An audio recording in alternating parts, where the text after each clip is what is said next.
सर्वधर्मान् परित्यज्य मामेकं शरणं व्रज अहं त्वां सर्वपापेभ्यो मोक्षयिष्यामि मा शुचः। बंधुगण एपर्यंत श्रीकृष्ण अर्जुन को एक संगे दुईटी कार्य करने को कही आसुथिले। प्रथम हैला मनरे भक्ति कर एवं द्वितीय शरीर द्वारा जड़े योद्धा भाव निजर सांसारिक कर्तव्य पालन कर। तेणु अर्जुन तांकर क्षत्रिय धर्म त्याग करंतु एहा से चाहू नथिले, किंतु ता सहित भक्ति करने को कहूथिले। यह कर्मयोगर नियम अटे। श्रीकृष्ण तांकर एही नियम परिवर्तन करी वर्तमान कहउछंती तुमर सांसारिक धर्म पालन करिवार मध्य आवश्यकता नहीं। अर्जुन केवल भगवानंकर शरणागत होई तांकर समस्त भौतिक धर्म परित्याग करिपारिबे। यह कर्म संन्यासर नियम अटे। एठारे जड़े प्रश्न करिपारंती जे आमे जदि आमर समस्त सांसारिक कर्तव्य त्याग करिबा आमे पाप अर्जन करिबा नहीं कि? श्रीकृष्ण अर्जुन को भय न करने को कहउछंती। से आश्वासना देउछंती जे से तांकु समस्त पापरु एवं भौतिक बंधनरु मुक्त करिदेबे। श्रीकृष्ण निर्देश को हृदयंगम करने को हेले आमको धर्म शब्दर अर्थ बुझिबाकु पड़िबो। यार उत्पत्ति मूल शब्द ध्रुरु होइछि, जार अर्थ धारण करिबा योग्य अथवा दायित्व कर्तव्य विचार एवं कर्म जहा पाई आमे उपयुक्त। प्रकृत रे दुई प्रकारर धर्म अछि, भौतिक धर्म एवं आध्यात्मिक धर्म। ए दुई प्रकारर धर्म निज संबंध रे दुई प्रकारर धारणा उपरे पर्यवेसित होइथाय। जेतेबेले आमे निजकु शरीर मने करू सेतेबेले शारीरिक पदवी दायित्व कर्तव्य एवं नीति नियम अनुसार आमर धर्म निर्धारित होइथाय। तेणु शारीरिक माता पितांकर सेवा करिबा, समाज और देश प्रति दायित्व पूरण करिबा इत्यादि आमर शारीरिक धर्म अटे। एहाकु अपर धर्म बा भौतिक धर्म मध्य कहा जाए। वर्णाश्रम धर्म अंतर्गत जड़े ब्राह्मण बा क्षत्रियर धर्म यार अंतर्भुक्त अटे। किंतु जेतेबेले आमे निजको आत्मा रूपरे उपलब्धि करिथाउ आमर वर्ण बा सामाजिक श्रेणी एवं आश्रम बा जीवनर स्थिति अनुजाई कौनसी पदवी रही न थाए। आत्मार बापा माँ सखा प्रियतम एवं आश्रय स्थल सबु किछि भगवान अटंती। तेणु प्रेम और भक्ति युक्त सेवा ही आमर धर्म होइथाए। एहाकु पर धर्म बा आध्यात्मिक धर्म मध्य कहा जाए। जदि जड़े भौतिक धर्म परित्याग करे एहाकु कर्तव्य वर्जन जनित पाप भावरे धरा जाए। किंतु जदि जड़े भौतिक धर्म परित्याग करे आध्यात्मिक धर्मर आश्रित हुए यह पाप होई न थाए। श्रीमद् भागवतम रे उल्लेख अछि देवर्षि भूतात्मा नृणाम पितॄणाम न किंकरो नायम ऋणी च राजन सर्वात्मना यह शरणं शरण्यं गतो मुकुंदम परिहृत्य कर्तम। अर्थात जो माने भगवानंकर शरणागत हुअंती नहीं तांको उपरे पांचोटी ऋण रही थाए।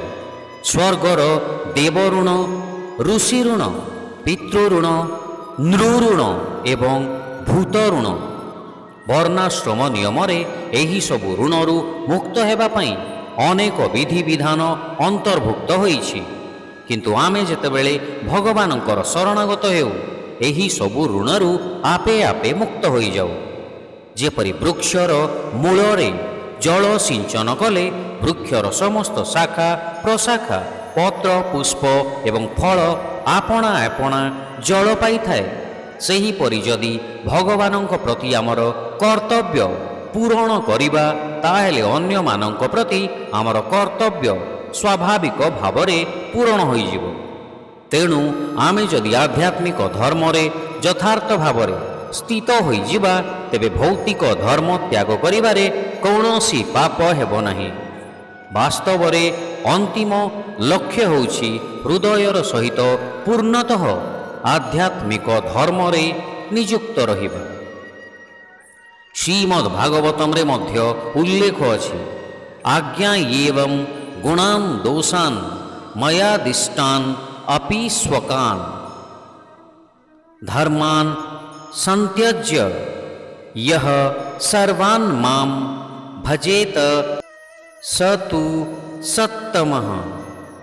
अर्थात वेदरे मु शारीरिक धर्म पालन करिबा पई असंख्य प्रकारर निर्देश देइछि, किंतु जो माने एथिरे त्रुटि लक्ष्य करिथांती एवं समस्त विहित कर्म त्याग करि केवल मोर भक्तिपूत सेवा करिथांती, मु सेमानंकु श्रेष्ठ साधक भावे विवेचना करे।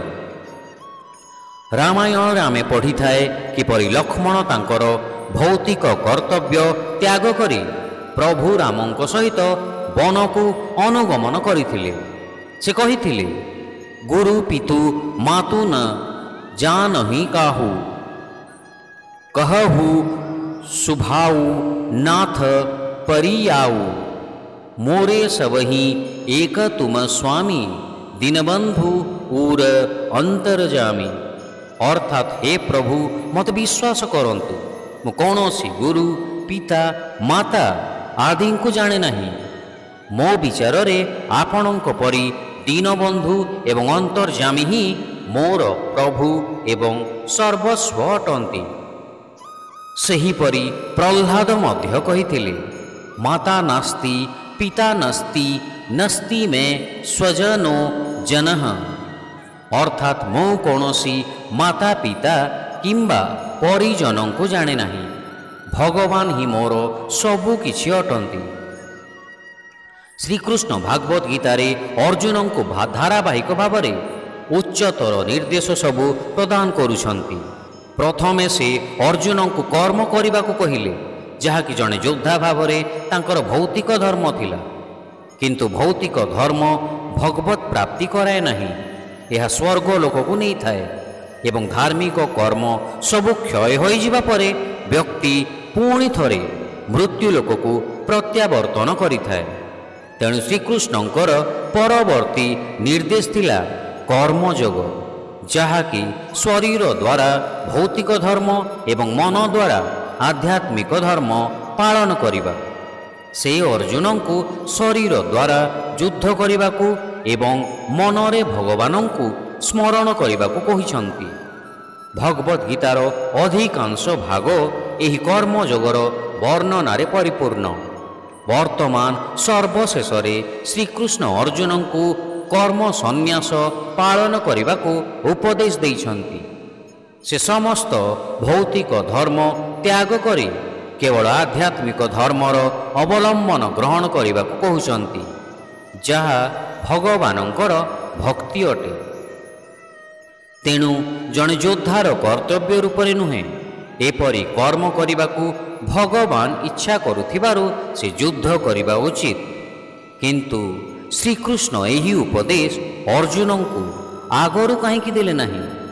श्लोक संख्या 5.2 रे कहीं से स्पष्ट रूप से यार विपरीत व्याख्या प्रदान कला परि प्रतीत हेउछि, जेतेबेले से कहिथिले कर्मयोग संन्यास योग ठारू श्रेष्ठ अटे।